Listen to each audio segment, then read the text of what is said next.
In the days when Israel had no king, and the people turned their hearts away from God, the land was filled with chaos and oppression. Among their enemies were the Philistines, a ruthless people who ruled over Israel with iron might. But in the darkness, God spoke a promise. A child would be born to begin Israel's deliverance. His name was Samson. This is the story of a man anointed from the womb, a man of unmatched strength, deep flaws, and a destiny that would shake kingdoms. In the quiet hills of Zorah, a barren woman toiled, her heart burdened with longing. One day, light burst from the trees, and an angel of the Lord appeared. Radiant and powerful, he declared, "You shall conceive and bear a son. Drink no wine, eat nothing unclean. No razor shall touch his head, for the boy shall be consecrated to God as a Nazirite. He will begin to save Israel from the Philistines." The woman ran to her husband Manoah, who prayed for the messenger to return. When the angel reappeared, Manoah offered a goat in sacrifice.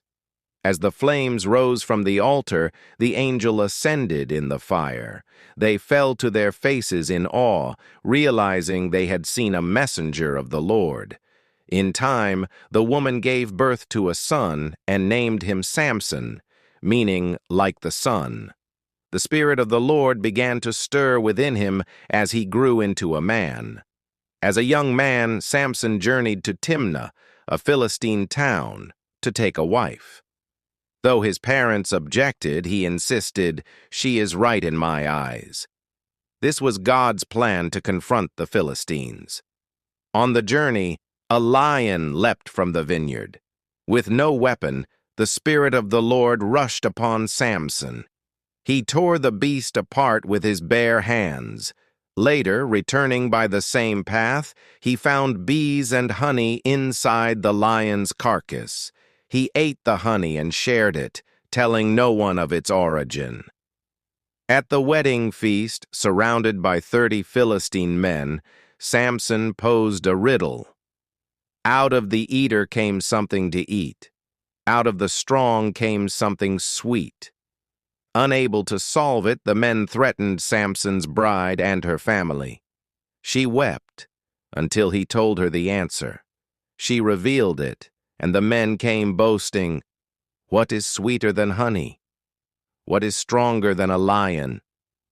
In anger, Samson said, "If you had not plowed with my heifer, you would not have solved my riddle." He left in fury, struck down 30 men in Ashkelon to pay the wager, and returned to find his bride had been given to another. Vengeance smoldered in his heart. Samson caught 300 foxes, tied them in pairs with torches between their tails, and released them into the Philistines' grain fields, vineyards, and groves. Fire consumed their harvest. In retaliation, the Philistines burned his former wife and her father. Enraged, Samson struck them down and fled to a cave in the rock of Etam. The men of Judah, fearing Philistine wrath, handed Samson over. But when the Philistines approached, the Spirit of the Lord came upon him. He broke his bonds, seized the jawbone of a donkey, and slew 1,000 men. Exhausted, he cried to God, and water burst from the ground to revive him. Later in Gaza, Samson visited the city, and the Philistines lay in wait. At midnight, he tore the city gates from their hinges and carried them to a hill near Hebron. In the valley of Sorek, Samson loved Delilah. The Philistine lords bribed her to uncover his secret. Night after night she coaxed him, but he misled her. Finally, weary and vulnerable, he confessed, "A razor has never touched my head, for I am a Nazirite to God. If I am shaven, my strength will leave me."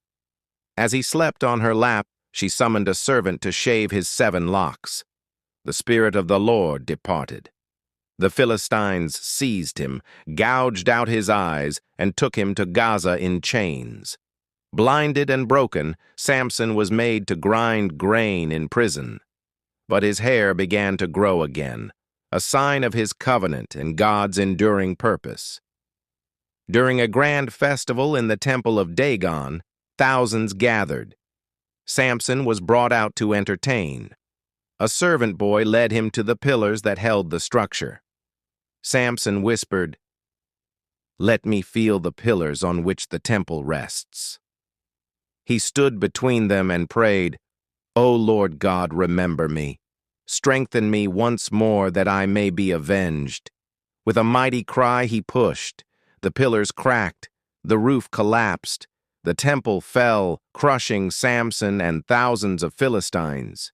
In death, he slew more than he had in life.